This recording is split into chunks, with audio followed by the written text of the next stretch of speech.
Hello.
Good evening and welcome to the September 26, 2023 Germantown Board of Education business meeting.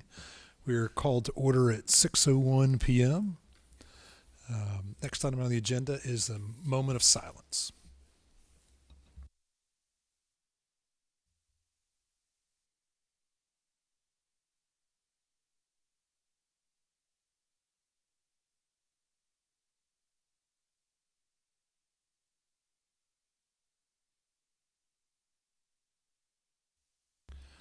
Next item on the agenda is the Pledge of Allegiance. Ms. Griffith, if you'd please lead us.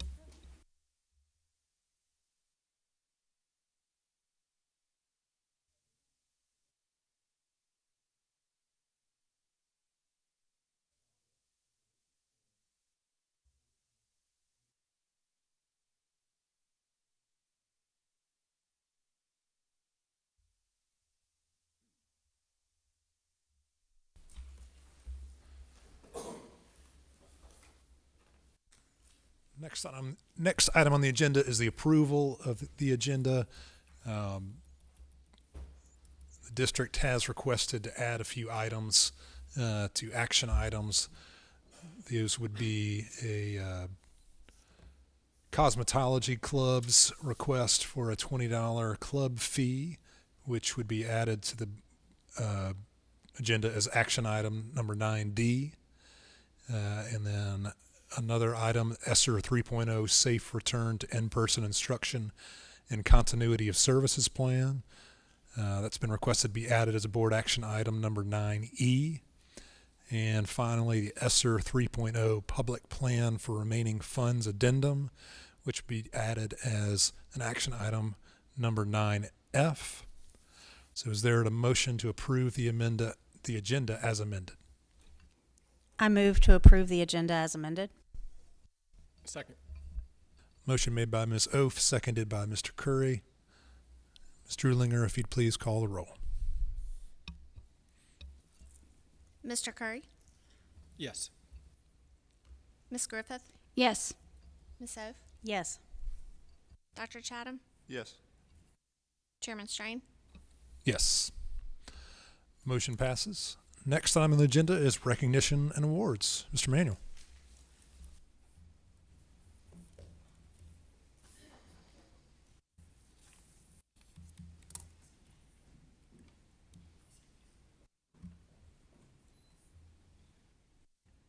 Tonight, we have the honor of celebrating an outstanding group of individuals who have demonstrated not only academic excellence, but also an unwavering commitment to their education. It's with pride that I recognize the 15 remarkable students who have earned the distinction of National Merit semifinalists. Each of you has achieved an incredible milestone that sets you apart as some of the brightest minds in our nation. Your dedication and hard work have brought you to this moment, and we couldn't be prouder of your accomplishments. In recognition of your remarkable achievements, we have dubbed you our GMSD Top Scholars to celebrate your success and inspire future generations of top scholars. We have created Top Scholar Action Hero posters featuring each of you, which will proudly hang at each of the schools that you attended. These posters not only recognize your academic success, but also highlight your journey as students who have taken action to pursue knowledge, overcome challenges, and excel in your studies. We want all of the kids in our schools to look up to you. You are our heroes because you have achieved what we want them to strive for. So we're excited that you're going to be our representatives, our heroes on our posters. To the parents and guardians of our top scholars, your role in nurturing their talents and supporting their dreams is immeasurable. Your sacrifices, both big and small, have helped these young minds reach for the stars, and for that, we thank all of the parents and family that are in this room. To our top scholars, as you continue your academic journey, embrace the opportunities that come your way with courage and enthusiasm, and never stop learning, growing, and challenging yourselves. Congratulations once again to our top scholars. Now I'm going to call each of you up here, so come up and get your certificate, and we'll pose for pictures, and then go sit back down. But then at the end, we're going to have a big group picture, and then afterwards we'll have a break where you can go and leave if you want to, which we always say you can leave. Yes, and make sure that you've signed the posters if you haven't already signed the posters out there, so that they can hang in our schools. So I'm going to call you up one at a time, so come up and get your picture, and then sit back down, and once again, we'll have a big group picture in just a second. So first, our first Action Hero top scholar, Ellie Claire Warren. If Ellie would come on up.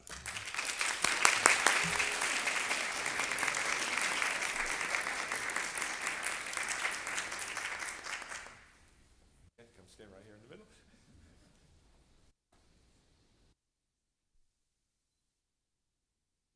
Thank you. George Liu. If George would come on up.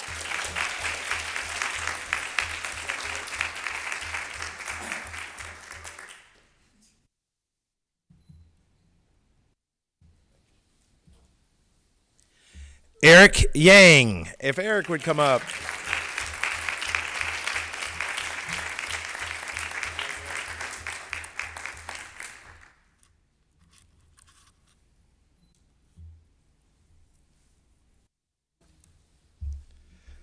Next, Abuna Pandey.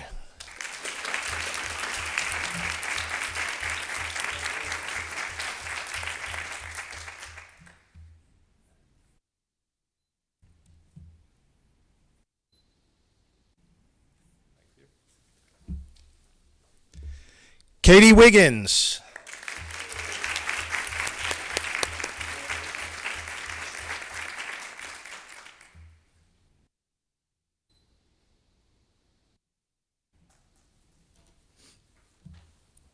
Sarah Hockman.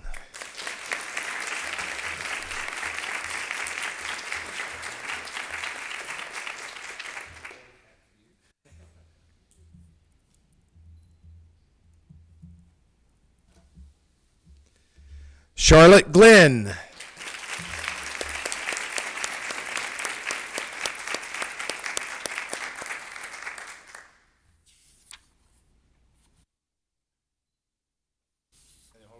She was in the way, so y'all can take your picture again if you want.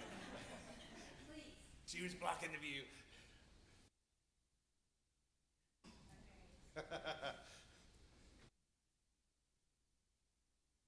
Congratulations. Owen Johnson.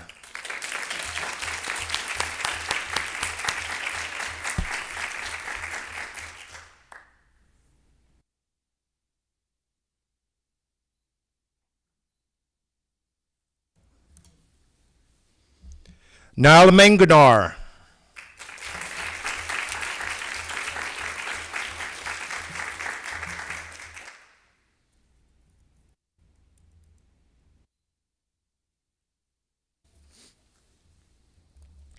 Kai Powis Dow.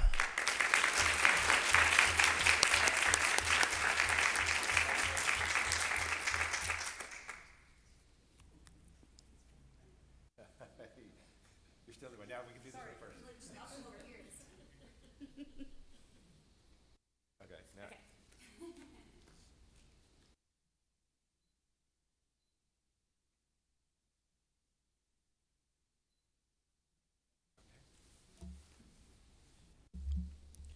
Ravi Wajarathney.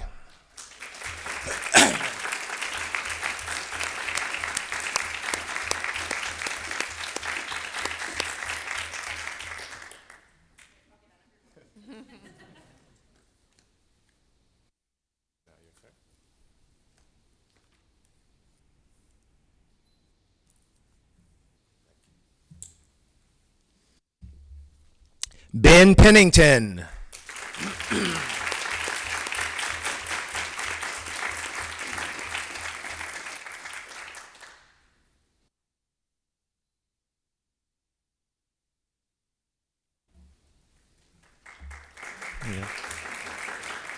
Upi Shankar.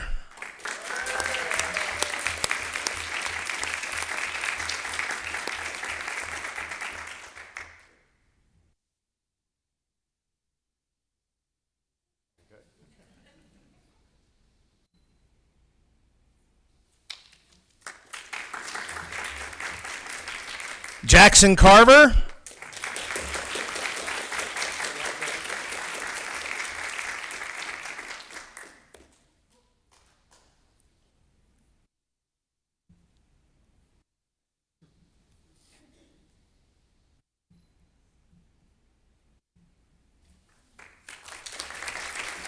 And last but not least, Ada Shua.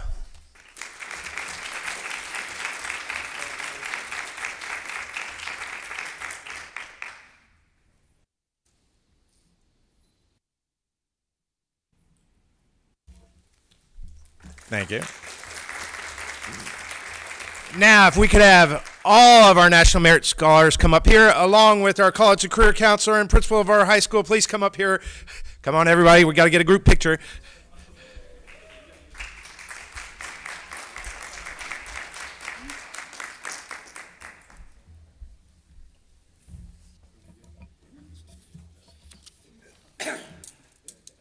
Yeah, see if we can sort ourselves. We're going to have to do 2 rows, I think. We're going to have to do 2 rows. Come on. 2 rows.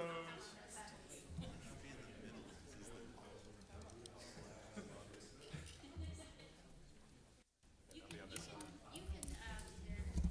this, or you can find a window and make sure that my lens can see you. Like I can't see this guy right here. Oh, okay, that works too.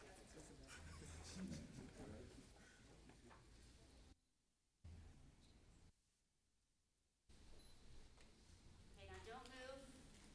Oh, we gotta do social media. Here it comes. Don't move, parents, and then there's for me. All right, parents. Get in here if you want to. And then we're gonna dance.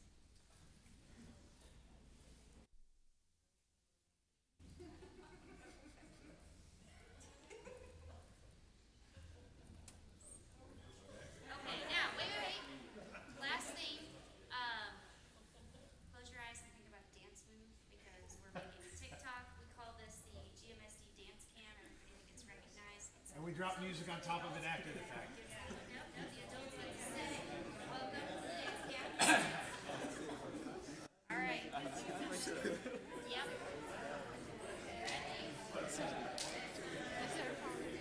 The scholars are like, really? Okay. There's like too many. On your marks. Getting set. And we are dancing.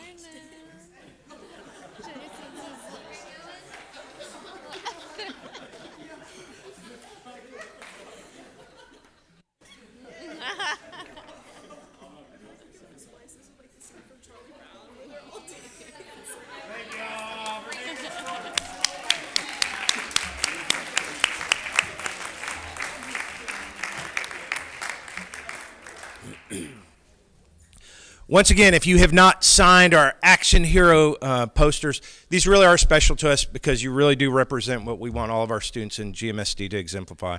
You've really worked hard to reach this achievement throughout your academic career. So please make sure you sign them, and you can stop by your schools and see them hanging up there. And also there's cookies and there's lemonade in the lobby. So parents, please, at this time, please, you can go get some refreshments. You're welcome to come back and watch the meeting if you want to, but you're not obligated to.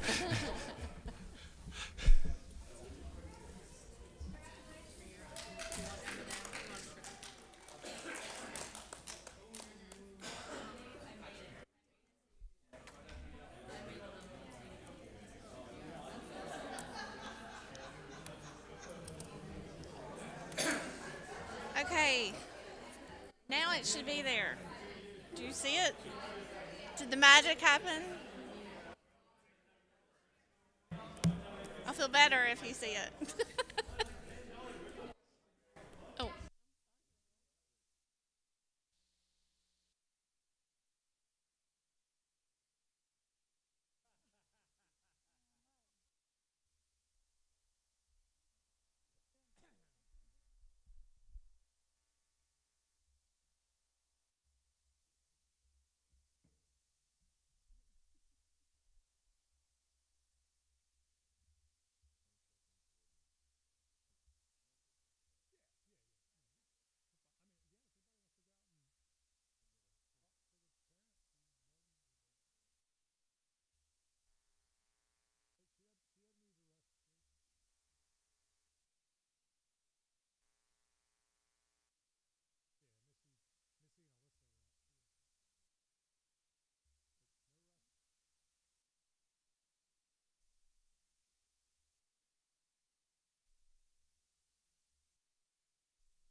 Okay. Well, that was very nice recognitions and awards and celebration time. Back at 6:22 p.m. Next item on the agenda is reports. First report is the Tennessee Legislative Update. Mr. Curry. Thank you, Chairman Strain. On August 30th, the legislative liaisons from the 6 municipal school districts in Shelby County met with House Education Committee Chairman Mark White. While each municipality has its own unique characteristics, we have a lot in common, and there is strength in numbers advocating for issues that impact all of us. One of the action items tonight came out of that meeting. I appreciate Chairman White taking the time to visit with us in what was a very engaging and thoughtful discussion. Today, GMSD hosted House Education Committee member Representative John Gillespie for a tour of Forest Hill Elementary. As part of GMSD's legislative outreach, we are engaging with area education committee members to show the good work being done in our schools and for them to have a frame of reference for discussions regarding education in Tennessee. In state education news, on Monday, House Speaker Cameron Sexton and Lieutenant Governor Randy McNally announced the formation of a joint working group to study the feasibility of Tennessee rejecting all federal funding for education. The group will review what funding state and local governments in Tennessee receive from the federal government, how the funding is used, and whether the state could provide the same services and whether it would be feasible to reject the funds. Currently, Tennessee receives $1.8 billion in Title I, IDEA, and other federal program funding each year, which support low-income students, students with disabilities, and school lunch programs. Tennessee would be the first state to undertake a rejection of federal education funds if lawmakers move on the panel's recommendations in January. Working group members are tasked with recommending a strategy for how to reject the federal funds by January 9th, the day the legislature is scheduled to return to session next year. And that concludes my report. Thank you, Mr. Curry. Next report is the chairman's report. Board members' district-related activities since our last business meeting included the following. All board members attended the Tennessee School Board Association's fall meeting for the Delta District. Board members Chatham, Curry, Griffith, and Oaf attended Stang Fest, hosted by Houston High's SGA. Board members Curry, Griffith, Oaf, and Strain attended the Houston versus Germantown football game. Board members Curry, Griffith, and Strain, with Superintendent Manuel, hosted Tennessee Representative John Gillespie for a tour of Forest Hill Elementary. Board members Curry and Oaf attended the Houston versus Tupelo football game. Did you two run on the field during that? Yes. Okay. Just want to make sure the minutes accurately reflect. Board members Griffith and Oaf attended Mustang Theater's student-directed one-act plays. Board members Griffith and Strain attended the September Leadership Germantown Alumni Association's meeting, at which Superintendent Manuel was the featured speaker. And board member Curry hosted legislative representatives from Shelby County municipal districts for a meeting with House Education Committee Chairman Mark White. He also attended the TMSAA Regional Cross Country Meet, at which Houston Middle and Riverdale both participated. And he spoke at the Shelby County Republican Party County Executive Committee September meeting. Board member Griffith attended the Houston versus Whitehaven football game, attended the Houston JV Golf Championship, and also attended the Shelby County Republican Party September meeting. Finally, I also attended 2 elementary school cross-country meets, met with Mayor Palazzolo, attended the September Dogwood Elementary PTO meeting, and attended Dogwood Elementary's movie night. And now for my report. What is a school board's role? This is a question we're often asked by community members, read about in the news, or hear debates about in the General Assembly. The role of this board is defined in Policy 1.101, which in relevant parts states as follows. The board sees these as its required functions. Policy oversight. The board shall develop a policy manual and employ a superintendent who shall carry out its policies through the development and implementation of administrative procedures. The board shall regularly evaluate the effectiveness of its policies and their implementation. Educational planning. The board shall work through the superintendent to deliver continuous improvement of the educational program. 3, fiscal planning. The board shall adopt a budget to provide the necessary funding in terms of buildings, staff, materials, and equipment to enable the school system to carry out its functions. 4, vision development. The board shall create a vision for the school system and ensure that the vision becomes a reality through the development and regular monitoring of long-range plans. And 5, promotion. The board shall keep the local community informed about the school system, its accomplishments, and its actions, and build public support for the schools by involving the public in the planning process to the extent possible. Another important board function is found in Policy 1.105, which states the board shall work for the passage of new laws designed to advance the cause of improving public education in Tennessee and work for the repeal or modification of existing laws and for the defeat of proposed laws that impede this cause. The board is also subject to 2 strong codes of ethics found in Policies 1.106 and 1.107, as well as other policies regarding conflicts of interest and governing our interactions with the superintendent, the district and its staff, our students, and the community. In my opinion, all the above can be summed up in what I think of as the conclusion to Policy 1.101, which states the board shall strive to provide the best educational opportunities possible for all children it serves. Next report is the financial report. Mr. Jones. Good evening. You have your financial reports for the month ending August 31st, 2023.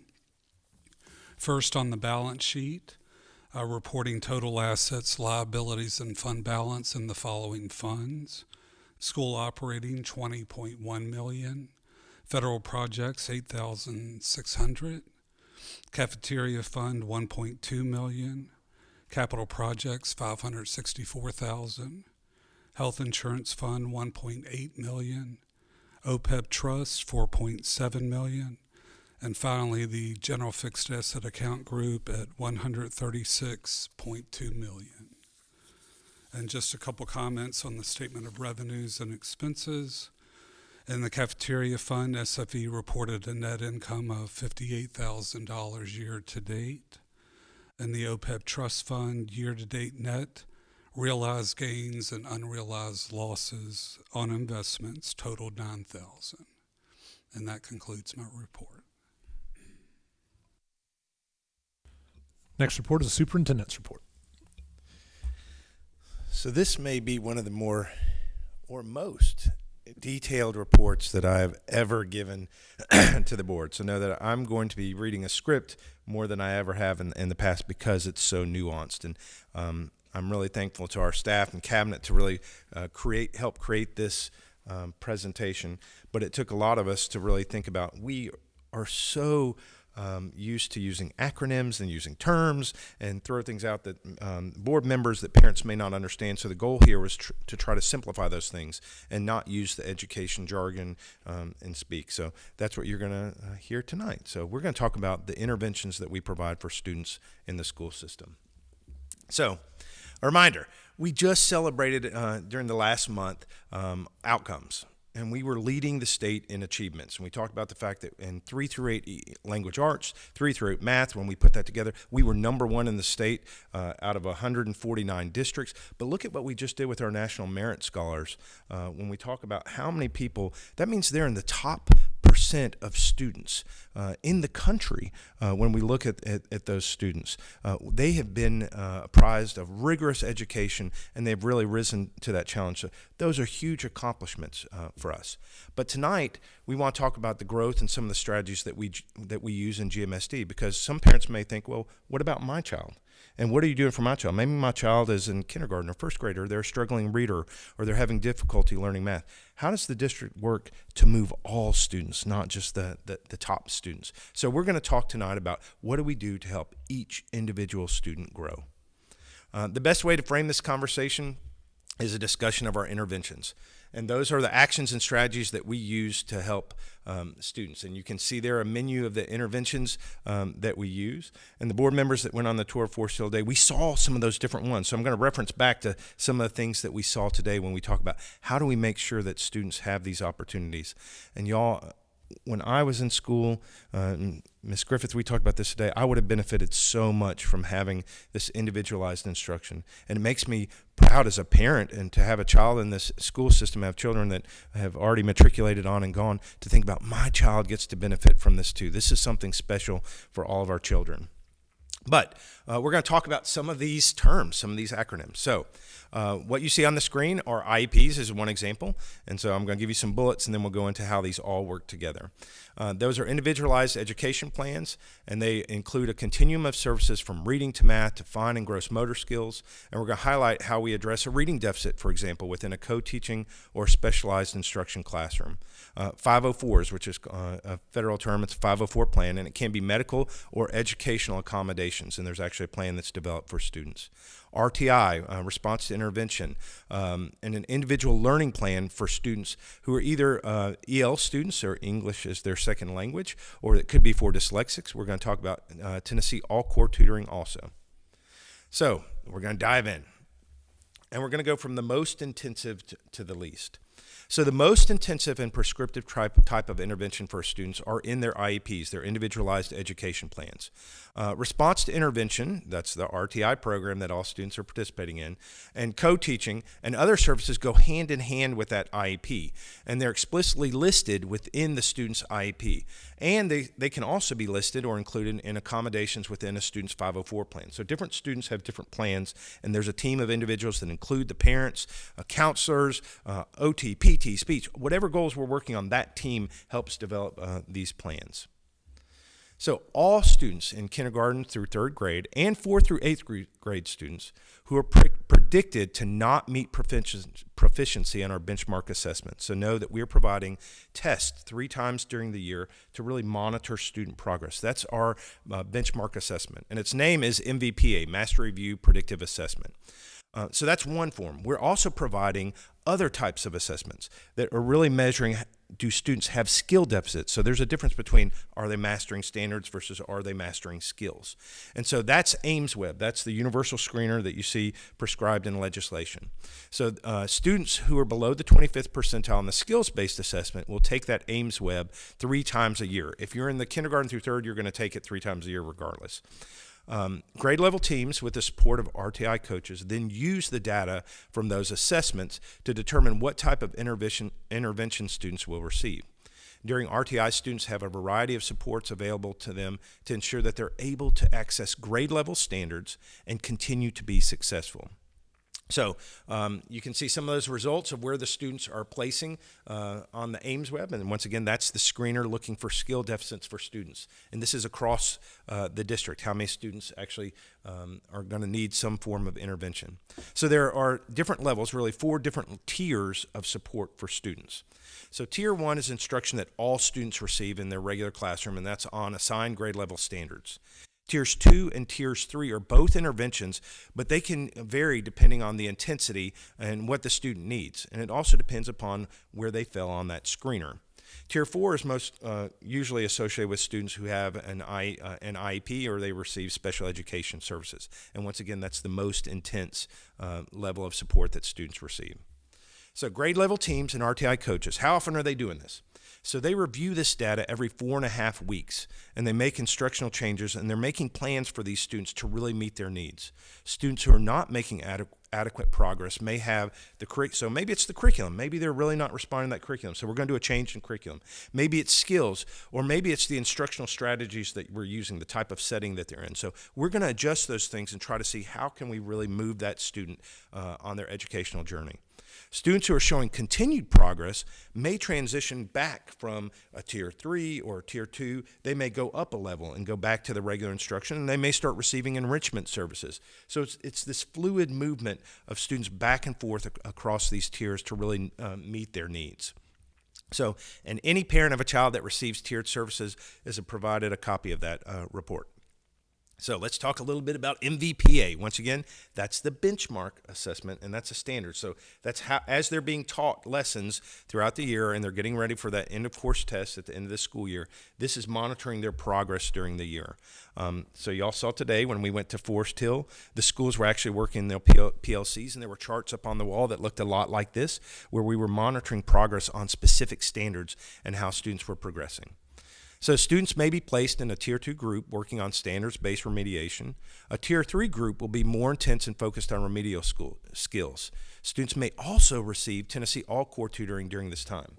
So just to refresh your memory, when we went through the tour today, we walked by an activity room, and so it was during the intervention time, and there was a teacher in there with 8 to 9 students. That wasn't their classroom. Those were students that we prescribed and said, oh, they need a specific type of standards-based intervention. So that was really specific. But then we went upstairs, and there was a group of students, and there was one teacher with 3 students, and there was one teacher with 1 student. So that was a different type of intervention that we're going to talk about. So hopefully y'all have seen some of this, and you're starting to get your head around what it looks like. There are all these moving pieces in and out during the school day that people may not be aware of because your child may not be receiving some of these services.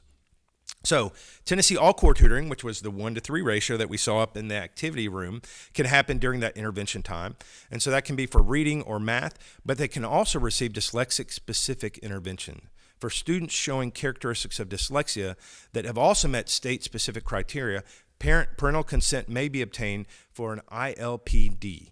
And so that's an individual learning plan, but the D stands for dyslexic. So we're developing a plan to really help them with their dyslexia and help them with their skill deficits. So once again, here are some results for the middle and high school students when we look at those screeners. Of where they fall. And once again, we're prescribing different types of interventions that students will move in and out of. Now, before we move on to some scenarios, because it doesn't make a lot of sense unless we're really talking about, okay, let's talk about this student or this student and what would their school day look like. I think we need to talk about the assessment first. If y'all aren't aware, and if the community's not aware, there are 4 different classifications around how students perform on the test, 4 different levels that they're going to perform at. And it's all based around their expectations. So the lowest level is below expectations for students that are performing. Then the next area is approaching expectations. And those are students who are about to meet. So those students are considered not proficient, not to have met the state standards if you're the below or the approaching. But then we have met expectations and we have exceeding expectations. And those are students who are performing above and beyond what the state expects for them. And those would be considered proficient. So when we talk about 3rd grade retention, for example, the bottom 2 categories would be those students who would be at risk for being retained according to that state law. So now that we've talked about the 4, because we're going to talk about some terms, they're either below, they're approaching, they met expectations, or they're above expectations. We're going to talk a little bit about a student's day and what that would look like. So let's talk about some scenarios. And these are not real students. These are just examples, and these are stock photos. So I'm not releasing anything that people shouldn't be aware of. So scenario 1, let's talk about Sarah. Let's meet Sarah. She's a 3rd grade student. She's been struggling with reading comprehension. In 2nd grade, she struggled significantly, so much so that we evaluated her with school psychologists. After regular interventions were utilized in 1st and 2nd grade, Sarah now has decided that we need that most intensive level of support. So we have developed an IEP for an individualized education plan, and she's receiving specialized services, co-teaching and specialized instruction. So what does that look like for Sarah? So she's in co-teaching. What do we mean by co-teaching? There are teachers working together in tandem in the same classroom. So these are, once again, these are scenarios, not real people. Miss Anderson and Miss Ramirez, the co-teachers, regularly collaborate to provide Sarah with the support she needs. They may use parallel teaching for some of the skills, and they may use station teaching for others, ensuring that Sarah receives individualized attention within the regular education classroom. So in years past, students were, if they needed IEP services, they were removed and pulled out of that regular instruction. This is truly a blended model when we talk about how we're supporting students. For certain skills specifically mentioned in her IEP, Sarah will leave that regular classroom to receive specialized instruction from a dedicated teacher who also serves as her case manager for the IEP. In this specialized classroom, Sarah will use different curriculum called SPIRE, and they will complete her progress monitoring in AIMSweb. Once again, that's the universal screener where we're tracking if they have skill deficits, and that happens every 4.5 weeks with necessary accommodations. And that's valuable practice for that student in preparation for the TCAP exams. Now, after completing her latest progress monitoring assessment, AIMSweb generates a detailed report for the teachers, Miss Anderson and Miss Ramirez, and her case manager. These reports show that Sarah's reading fluency is below grade level, and she often struggles with answering comprehension questions accurately. So Miss Anderson will use this data to identify specific areas where Sarah needs improvement, such as vocabulary and inference skills. So when they're working in those 1-on-3 settings, when they're working in the co-teach settings, they may be working on specific, or the intervention, they may be working on those specific skill deficits that are specific to Sarah. Because Sarah is close to approaching, once again, that's the second highest category below proficiency, her teacher, Miss Anderson, along with her co-teacher, Miss Ramirez, have worked with her parents to arrange additional support. So Sarah now works with an after-school Tennessee All-Core tutor twice a week, and those are services we provide. The after-school tutor is a highly effective GMSD instructor with training in leveled literacy instruction and Orton-Gillingham methods. So when we think about how students learn to read and we think about phonetics, phonics, they are really trained in those methods. The tutoring sessions maintain a high dosage, low ratio tutoring, which means it's really intense, focused on the student with small teacher-student ratios. So there are only 3 students per tutor. Thanks to the collaborative efforts of our teachers and after-school tutor support and the support outlined in her IEP, Sarah's making significant progress in her reading abilities. This comprehensive approach is helping her build confidence and skills for future academic success. Actually received a call after one of our news articles that we were #1, and the parent actually said to me, they're a parent whose kids graduated years ago, I'm really surprised at how low GMSD's proficiency rates are. And I said, I believe the exact opposite, because you have to understand all the different levels of students that we are educating in our schools and all the different types of intervention. We are growing each individual child. They're not all going to be going to Ivy League schools. They might, but they may have significant learning disabilities that we are growing each individual student. So I was proud of the work that we had done, but it's because that individual didn't have an understanding of all the different types of students that we educate within the school system. So let's talk about another type of student that we educate within the system. So here is Josh. Josh is a 7th grade ESL, and that means English as a second language. They moved here, and they are learning English as they are here. And so they're receiving specialized academic support from an ELL teacher. So Josh is a bright 7th grade student, and they came from another part of the world, and it's a whole new educational environment for them. Everything is different. Since he is an ESL student, he receives specialized support to help him succeed academically from his ELL teacher, Mr. Taylor. So let's talk about what his day might look like at Houston Middle School. As a Houston Middle School student, Josh has 7 periods a day. 2 of those are elective periods, and Josh has been identified by the RTI team, once again that's the response to intervention team, from scores on that benchmark assessment, the MVPA, and he's predicted to score in the approaching range. Remember, that's the second one, so he's close to being proficient. So what type of supports would we provide for this student? The team decides to place Josh in a What I Need, they're also called WIN classes, and WIN allows Josh to participate in the Tennessee All-Core program for math class during the school day. So they're receiving real instruction, real intervention during the day. The program provides additional assistance to students who need extra support, accessing grade level standards in math. Josh has the opportunity to work with his math tutor, a certified teacher, Miss Smith. Now, what happens on 2 of those days? 2 days a week, Josh is pulled from the WIN class, that's that intervention class, to meet with his math tutor. These sessions will continue throughout the entire school year to support Josh's progress. In middle school, each tutor works with a group of 4 students. So y'all think about the staffing that's involved to provide these interventions. So it's 1 teacher with 4 students working on their individual needs. The state provides a ZERN curriculum. That's a math online curriculum that we have. It's an adaptive online platform aligned with state standards, and it's used for progress monitoring also. Ms. Smith ensures that this curriculum aligns with the Envision Math program. That's our curriculum that we use in the Tier 1 instruction, and in a typical classroom observation of the WIN period. So we may all do this. If we go out and watch that intervention, you may see Ms. Smith working one-on-one with Josh, addressing his specific math needs. Or Josh may be on the computer using that adaptive software program to help him. In addition, he will be working with the math interventionist at the school who oversees WIN students requiring math support. So lots of different people helping this child become successful.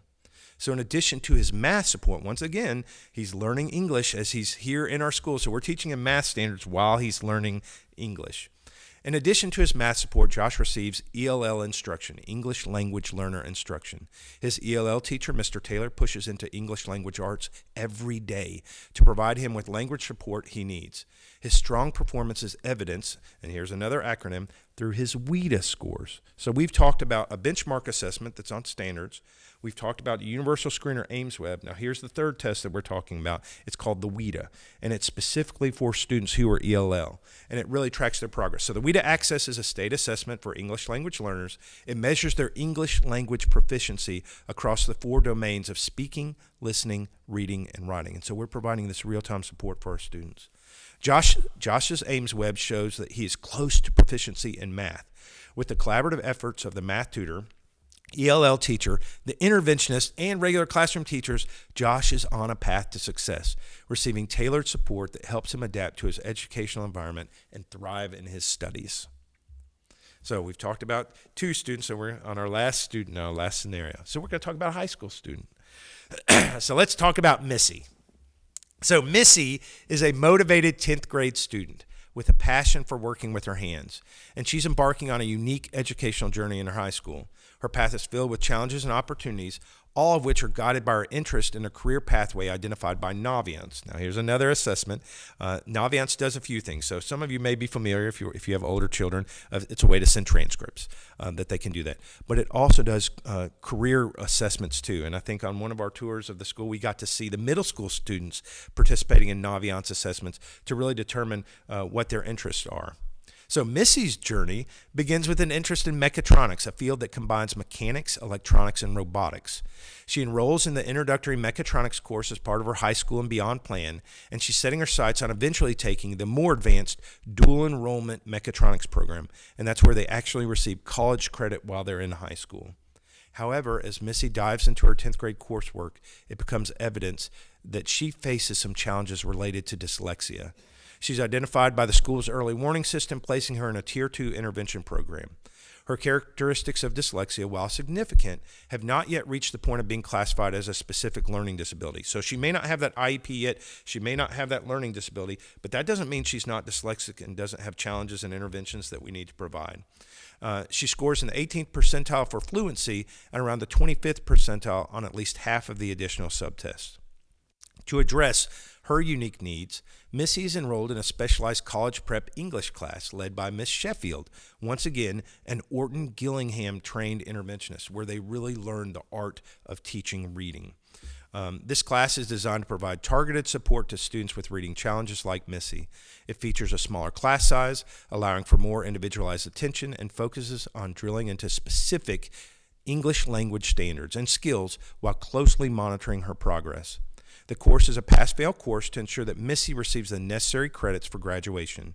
Missy is not alone in her Tier 2 situation. She is one of 9 students in the Response to Intervention program. The semester-based college nature of the College Prep English class allows the team to assess her progress and determine if she can transition out of Tier 2 support in the future. Now, GMSD is also investing in math and middle and high school levels. High School Algebra 1 and Geometry Extension courses have been added to address both high school math students in 9th and 10th grade. So they're receiving their regular instruction in their math classes, but they're also receiving these additional classes to help them at the same time, so you don't miss that Tier 1 instruction. So the courses provide students with small group, individualized instruction centered around Tier 1 standards, as well as drill downs to fill in missing knowledge that is creating a barrier for learning subject level material. So y'all, when I was in college and I was taking math courses, I don't know if y'all experienced the same thing. We would have those big lecture classes where they would teach the standards the first time, but then we would have smaller group math classes where we were working through the problems and challenges and getting smaller support. Now, usually it wasn't as good a teacher, so I think we usually had TAs or people in those settings. But this is a similar model where you're getting that focused instruction if you're challenged with something. So next we're going to talk about the ILPD for Missy. So the Individualized Learning Plan, and the D stands for dyslexia, is comprised of Missy's RTI coach. There's a team, and there's an RTI coach, a grade level counselor, an ELA teacher, interventionist, support staff, and they closely monitor her progress throughout the semester. They want to ensure that her difficulties with dyslexia do not escalate to the point where she would require an IEP. The goal is to keep Missy on track and provide her with the support needed for her to succeed in her chosen field of mechatronics. Missy's enrollment in mechatronics and her dedication to her education is fluid and it's adaptable by semester, ensuring that she receives the right level of support and challenges as she progresses through high school. With the guidance of her school counselor, the expertise of the OG trained, and that's Orton Gillingham, remember that's the reading interventionist, and the flexibility of her ILPD, her individual plan for dyslexia, Missy is well on her way to achieving her dreams in the field of mechatronics while overcoming the challenges posed by dyslexia. So, y'all, we went through a lot. I told you it was going to be a long one. But we've never really talked in this depth about what the whole range of interventions look like in our district. In summary, interventions are complex, and they're largely based on the individual student's needs. No one student is the same, but GMSD has several intervention systems that can help all of them show growth. GMSD employs interventionists, RTI coaches, Tennessee All-Core tutors, and stipends for after-school tutors. We use co-teaching. We provide support during our RTI times during the day, and we believe it's working.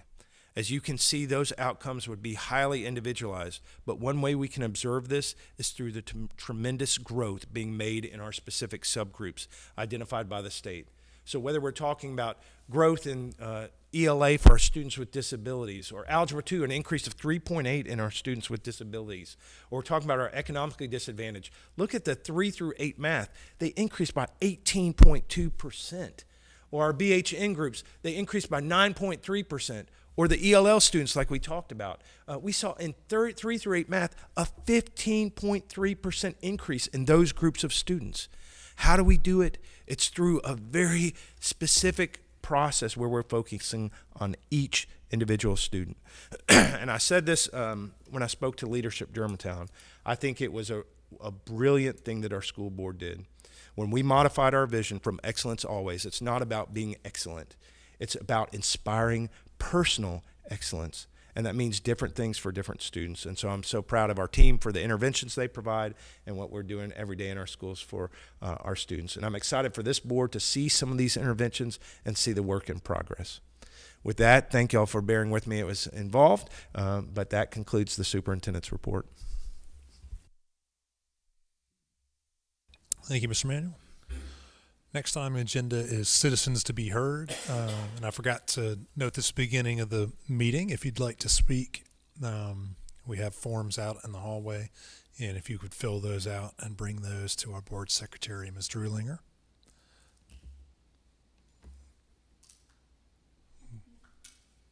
Okay. Okay, no one to speak tonight, so we'll move on to next item on the agenda, consent agenda. Well, I guess, Mr. Drulinger, that is correct. Nobody else turned in a form here. Okay. Next item on the agenda is the consent agenda, which includes approval of the minutes, revision of policies second reading, revision of policies first reading, and miscellaneous fiscal year 23-24 budget amendments numbers 5, 6, 7, 8, and 9. Is there a motion to approve all items on the consent agenda? I move to approve all the items in the consent agenda. Second. Motion made by Ms. Griffith and seconded by Mr. Curry. Mr. Erlinger, if you'd please call the roll. Miss Griffith, Yes. Miss Oaf, Yes. Dr. Chatham, Yes. Mr. Curry, Yes. Chairman Strain. Yes. Motion passes. Next item are the board action items. First action item is approval for purchase of Pearson Virtual Schools for certified teachers and curriculum for goal. Is there a motion related to that item? I move to approve the purchase of Pearson Virtual Schools for certified teachers and curriculum for goal in the amount of $227,733. Is there a second? Second. Motion made by Ms. Oaf and seconded by Dr. Chatham. Is there any discussion? I'll just give an overview of this item. Once again, this is already budgeted for by the board. This is a curriculum that we use in our virtual program, but because it's over the threshold that we can approve, it has to come before the board. Okay, seeing no further comments, Mr. Erlinger, if you'd please call the roll. Miss Huff, Yes. Dr. Chatham, Yes. Mr. Curry, Yes. Ms. Griffith, Yes. Chairman Strain. Yes. Motion passes.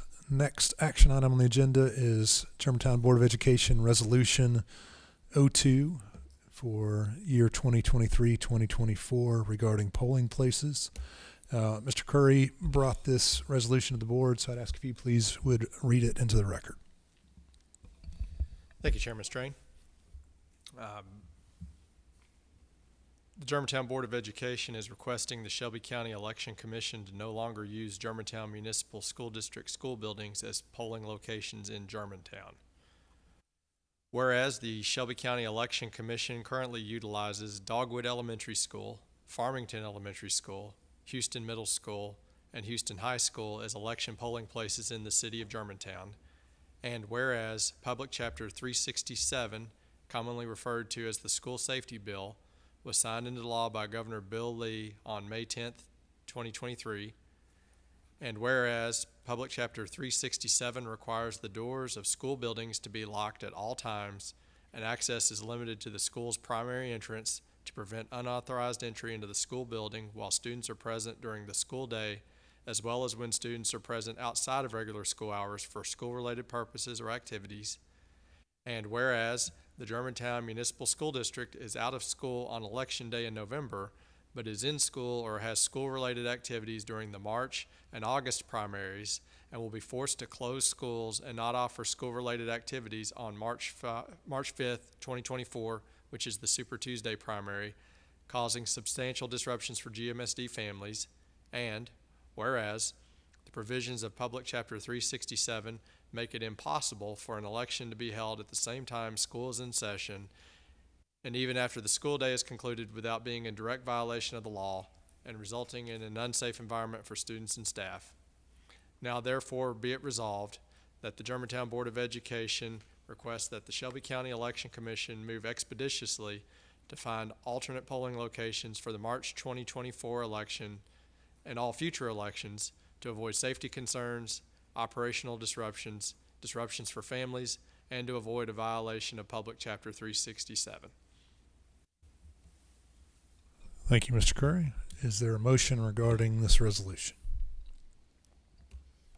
I move to approve the Germantown Board of Education Resolution 02, 2023-2024, requesting the Shelby County Election Commission to no longer use Germantown Municipal School District school buildings as polling locations in Germantown. Is there a second? Second. Motion made by Ms. Oaf and seconded by Mr. Curry. Is there any discussion? I am speaking in favor of this resolution.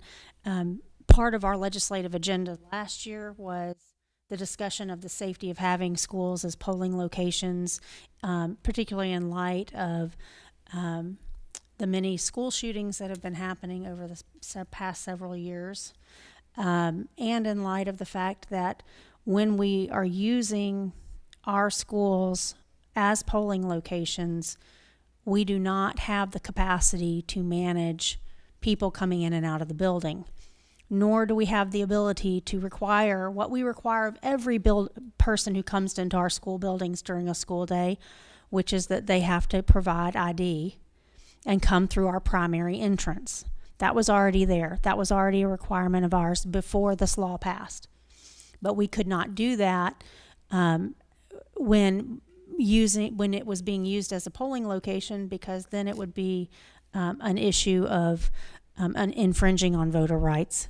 And so there is no way for us to do both, to follow now the current law that was passed this past year and be a polling location. I'm thankful that the legislature has made it impossible because I was never comfortable with community members having free reign of the schools. I'm not comfortable with it even when it's just teachers there, because on our November election day, typically that is a district learning day. So we have teachers in the school building and people coming in from the street ostensibly to vote, but we don't know that. We don't have people monitoring that entrance. So again, we all like to think it won't happen here. And I pray to God it never does. But this is one avenue that if we can shut down that access, I would be very, very thankful. So I strongly support this resolution, and I ask the Election Commission to please take it seriously.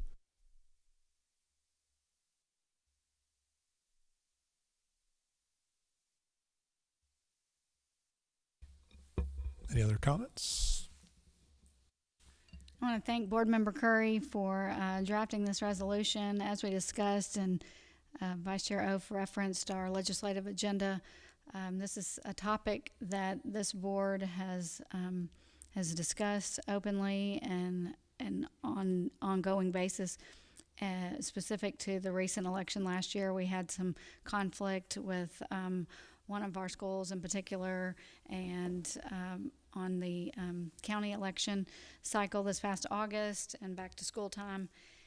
But as it pertains specifically to safety of access to our school buildings during school hours or after school during other school events, as mentioned, the state legislature has recently passed legislation that makes it virtually impossible for these things to take place simultaneously.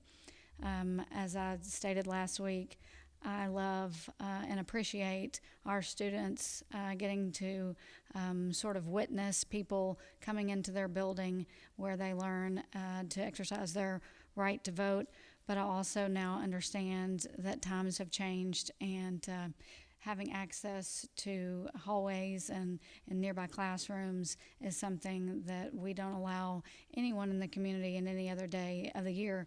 So I think that approaching it this way, going directly to, as we've discussed with legislators,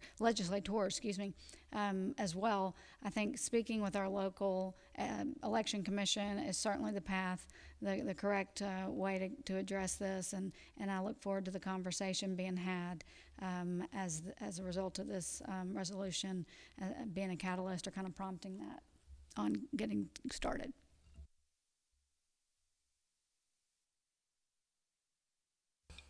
I'll echo some of those comments.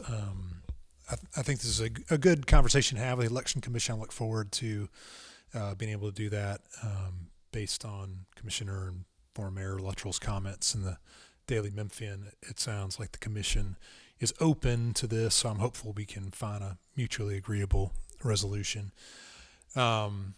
And it is true that regardless of the effect of this school safety law, there's certainly community members and even staff members who are uncomfortable even on those election days where we don't have students in the buildings.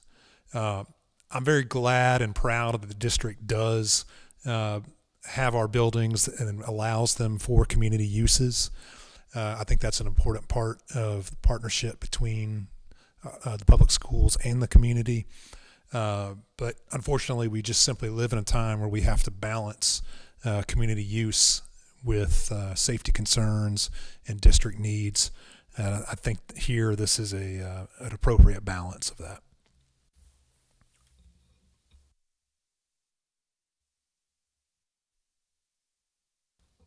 Okay, seeing no other comments, Mr. Linger, if you'd please call the roll. Dr. Chatham? Yes. Mr. Curry? Yes. Ms. Griffith? Yes. Ms. Oaf? Yes. Chairman Strain? Yes. Motion passes. Next item on the agenda is another resolution, Resolution 03 for the 2023-2024 year regarding TISA. Mr. Curry, you also brought this to the board, so if you'd please, may need to take a sip of water, but read this one into the record as well. Thank you. Yeah, and just to give you the background on this one, in my legislative report, I mentioned that a resolution came out of our legislative liaison meeting with Chairman White. This is basically signing on to a resolution that Lakeland had passed and brought forward. And so I'll read it into the record and then we'll discuss it. But again, I'm grateful to Lakeland for bringing forth this issue, and am happy to bring this before the board for consideration. So, reading into the record, the Germantown Board of Education requests funding for special education preschool students in the Tennessee and Student Achievement Act, also known as TISA, formula.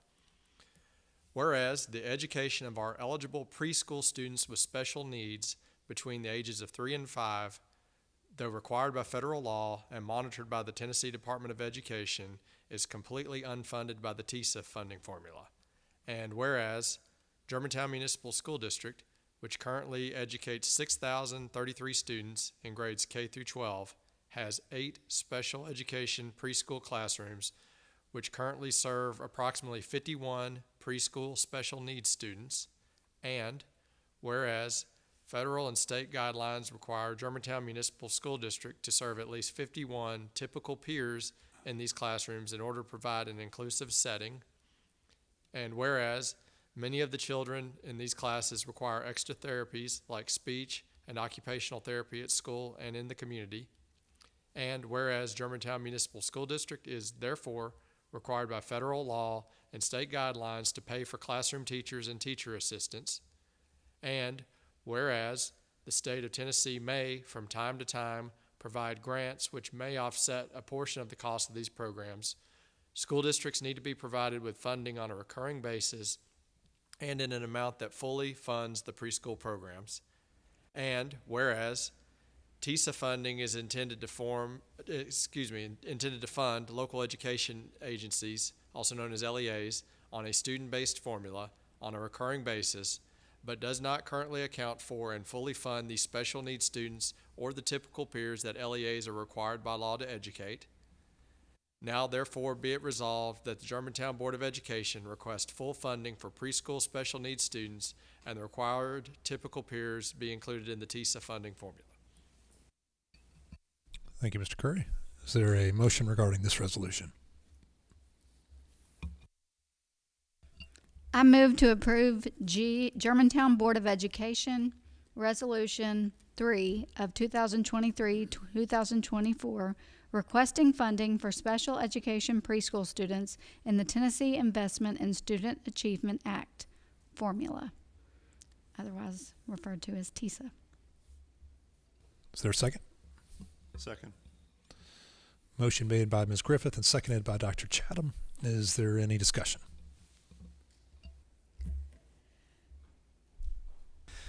We enjoyed a visit today, as previously mentioned by Representative John Gillespie of Shelby County, who serves on the House Education Committee, and we got to observe several of our preschool students in action today. They were actually in their specialties. I think we called them their music and art, and it was really, it just blows me away, the amazing work that's being done for these children, not only our special education students, but also the typical peers that are alongside them. That said, when we pointed out, we referenced this resolution to our guests today, as Board Member Curry and the other legislative liaisons did a few weeks ago to Chairman White. And when you talk about this, I think there's just I guess almost like an understanding or expectation that, oh, surely this is covered. And yet we know that it's not. So the more we bring this up, and it's not for the sake of the good work being done, it's just that the fiscal impact that this has is being taken out of our general fund, which impacts our ability to do the other things that we need to do. So while we're excelling at all of the things, I mean, when I say all the things, y'all, our special education preschool is top of the top. And people all over move to our community because of just the services and the nurturing and the development that students receive. It has truly become a destination in a lot of ways. And the flip side of that, families in our employees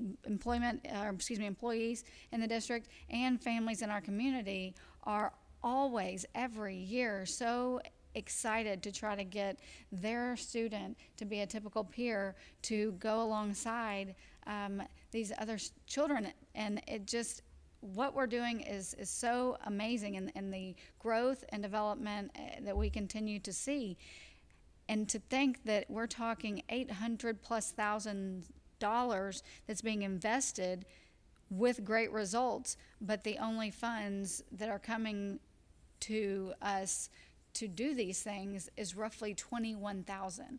There is no other example that I can come up with after going through 5 budget cycles myself where I can say that there's any other thing that we do that is that out of whack from being covered financially by any part of the government, by grant, by any other source of funds. And so I guess the good news is we all know it, we've known it, and as we've continued to add students and the amount of typical peers has been increased, the amount has gone up, and we continue to serve so well. And our students continue to thrive and continue to grow. But the problem is the budget and the impact that the costs are having. I think that if we don't point this out and get this addressed now with this new education funding formula, we would be remiss. Like, it's our obligation, in my opinion, to make sure that everyone understands that these things are happening outside of this formula. And so I'm in full support, adamant support, that we take this and with our friends in other municipal districts. Again, we talk about just the numbers. I think a lot of people just don't realize that this is how it's set up. And I, for one, am looking forward to this opportunity in the months ahead to spearheading and being an ambassador for this scenario so that hopefully we can get this rectified. Just to clarify, that's $21,074. Okay. That's how much we receive for our SPED preschool program. That all comes from the federal government. And the only way we get money from the state for this is through grants. Otherwise, it's coming from our general fund, which we're receiving to serve K through 12 education, not preschool. So I 100% stand by what Ms. Griffith has said. We've watched this number fluctuate.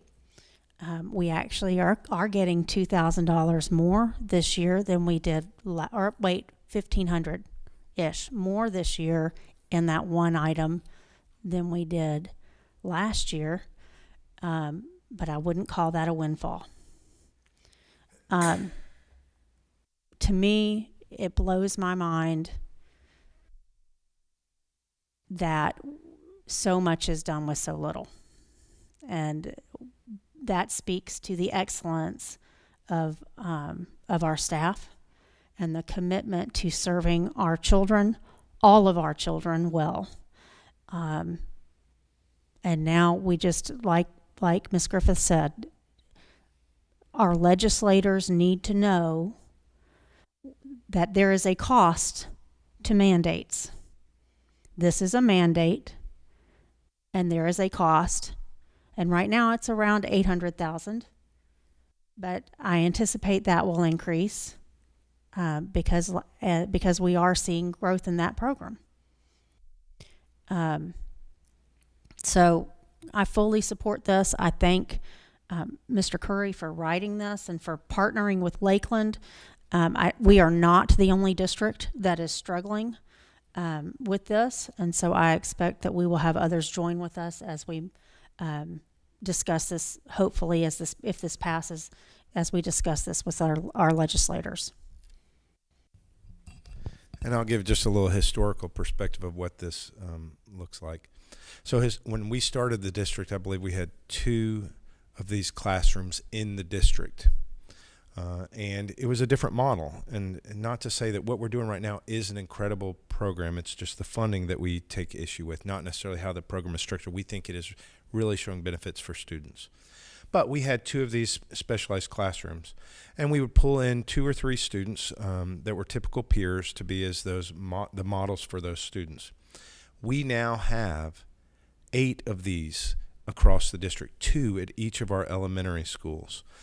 And we received notification from the state, I want to say it was 4 years ago, maybe 5 years ago, that said that model that we had of having 2 to 3 typical peers in a classroom with maybe 8 special needs students was not adequate. And they said we had to have that 50% balance of typical peers along with the special needs students in those settings.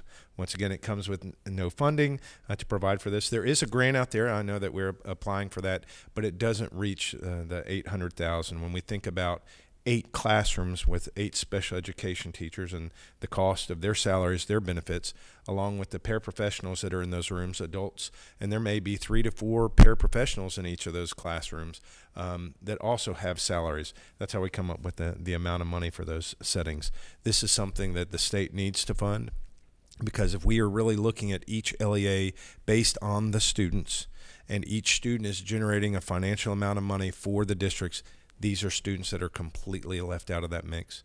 And we are the exception here. There are some districts, it's because we don't have the percentage of free and reduced students, so we don't have the voluntary pre-K programs. So what you see in some other districts that do have those students, that's where they're finding their typical peers. We don't have those students in our district that create any funding source. So we have to bring in students that don't have any funding with them, and we have to bring in those typical peers. So I'm thankful once again, Mr. Curry, and for this board to take this stance and request that the department fund a program that we're required to have.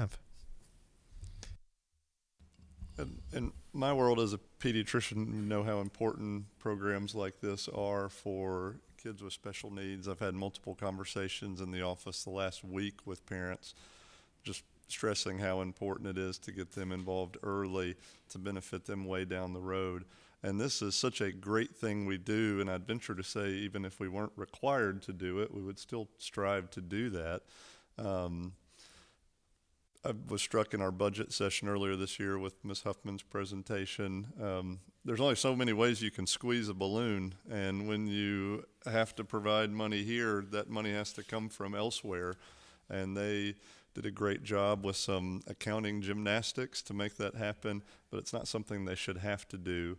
And I look forward to collaborating with our representatives in the state to get this funded. I would venture to say, like with the meeting today, that most, when they have the details laid out, would think that is a positive thing to do. These are just such wonderful kids and families that I can't imagine we would all not come to the table to make this happen. So thank you, Mr. Curry, for writing this, and I will be a happy yes.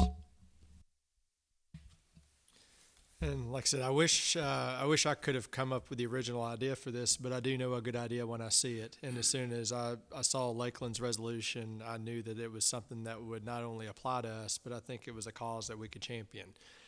So as we work over the next couple months to get our legislative agenda ready for the upcoming session in January, my expectation is that this would be number 1 on the list because I think it's that important.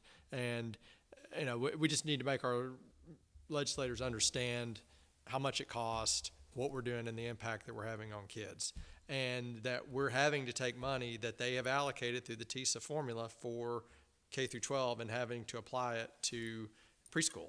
And so again, I'm glad we do it, and I think our typical peers are going to be better for it, and obviously the services that we provide, I think for those that need it, I think they're going to be better for it as well. But this needs to be funded, and so this is an easy cause, I think, for us to get behind. And again, I'm very thankful to Lakeland for bringing it forward, and I'm happy to partner with them. And hopefully, we'll get some of our fellow municipalities in the district or in Shelby County to get them on board as well, and be unified in trying to get this done for our students. I really can't add anything to the benefits of the preschool program and just what a great group of kids and families and teachers, and it's a wonderful thing that we're able to provide. And again, I'm glad for our collaboration with other boards. I always think that that's the best way to get things moving on some of these issues. And so thank you to Lakeland, and thank you to Mr. Curry. Ms. Durlinger, if you'd please call the roll. Mr. Curry, Yes. Miss Griffith, Yes. Ms. Oaf, Yes. Dr. Chatham, Yes. Chairman Strain. Yes. Motion passes. Next item on the agenda is the Houston High School Cosmetology Club fee. Is there a motion regarding this? I move to approve Houston High School 23-24 cosmetology club fee of $20. Second. Motion made by Ms. Griffith, seconded by Mr. Curry. Is there any discussion? Yes, for these following items, I just want to apologize. That's not typical that we bring things to the board, but we thought this was important because it's a club that they want to have, and as you know, the board has to approve all fees. So we thought this was a valuable addition to our agenda. I thought perhaps this was a subtle suggestion that we might need to touch up our appearance before board meetings.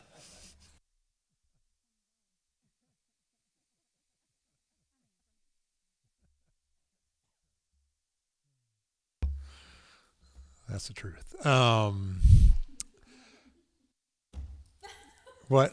Not regarding you. I mean, we better just move on and call the roll, Mr. Erlinger.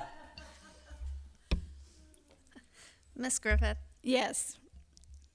Miss Oaf, Yes. Dr. Chatham, Yes. Mr. Curry, Yes. Chairman Strain.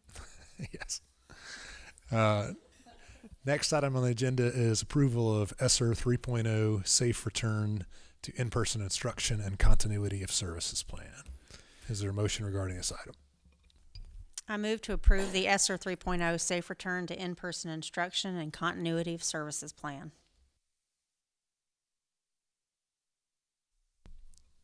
Is there a second?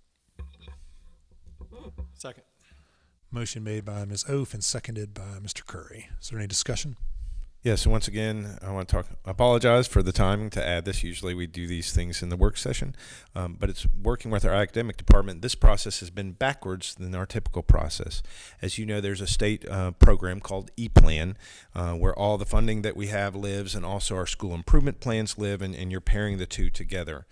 Typically we see, and we've talked about this, a process where when we are completing programs and initiatives and these different grants and funds, it may go through 15 or 20 iterations where we write it, we send it to the state, they send it back to us and say, we don't agree with these things, please change these. And then we have the final arrangements and we bring it to the school board for approval. This has to be submitted by September 30th, which is why we had to add it to this meeting. And the request for this was made by the Department of Education, and they said before we submitted an E-Plan, that's why this is different, they wanted board approval for this. This is no change from what we'd already had previously when we talk about these two components of our ESSER plan, which is we've had the plan up on our site and we have that information. So those are the next two items that we have. There's no change from what we've done in the past as far as community input and where community members can engage and see these plans versus the return to school plan that we've had up historically. So that's the background for this program, and we're almost done spending down that ESSER funding.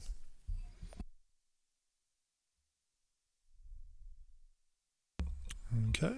Not seeing any other comments. Ms. Trulinger, if you please call the roll. Miss Oaf, Yes. Dr. Chatham, Yes. Mr. Curry, Yes. Miss Griffith, Yes. Chairman Strain. Yes. Next item on the agenda is approval of ESSER 3.0 Public Plan for Remaining Funds Addendum. Is there a motion regarding this item?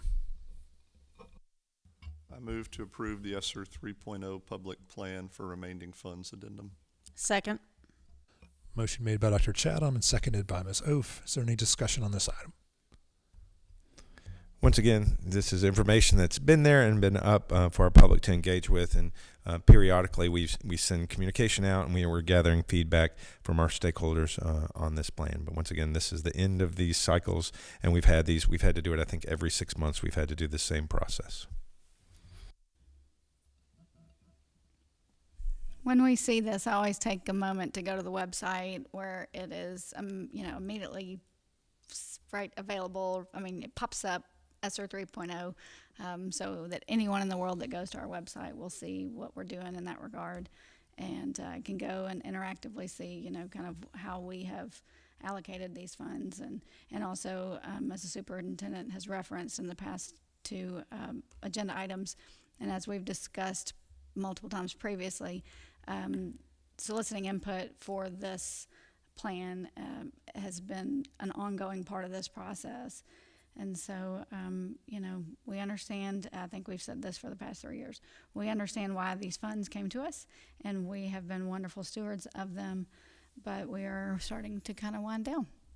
And while I read across the country, a lot of people's money or funds are winding down, and they are still in desperate need of continuing a lot of the programs due to some of the deficits that they continue to face.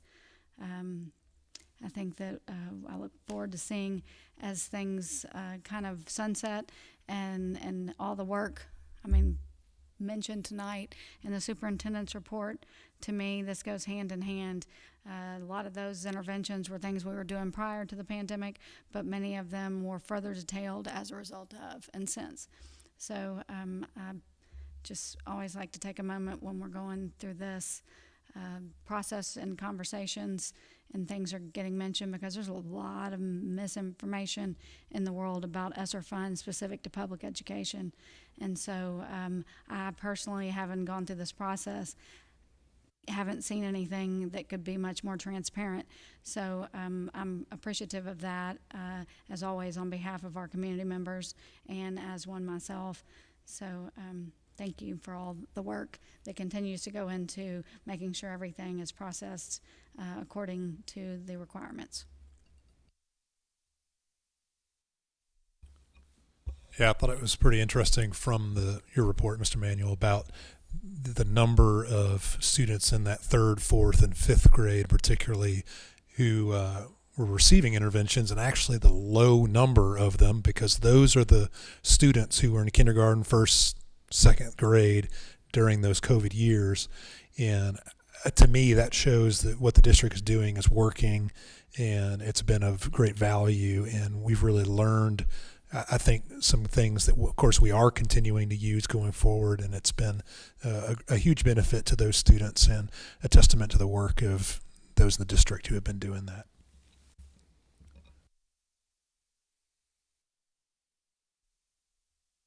Okay, seeing no other comments, Ms. Drulinger, if you'd please call the roll.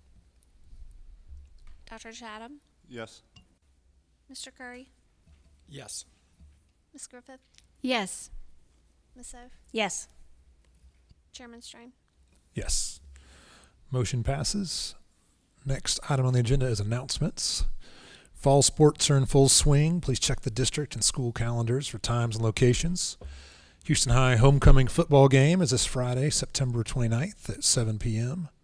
Fall break is October 9th through the 13th, so don't come to school that week. Haunted Houston is October 21st at Houston Middle School. And finally, the board's next work session is scheduled for October 17th at 5:30 p.m.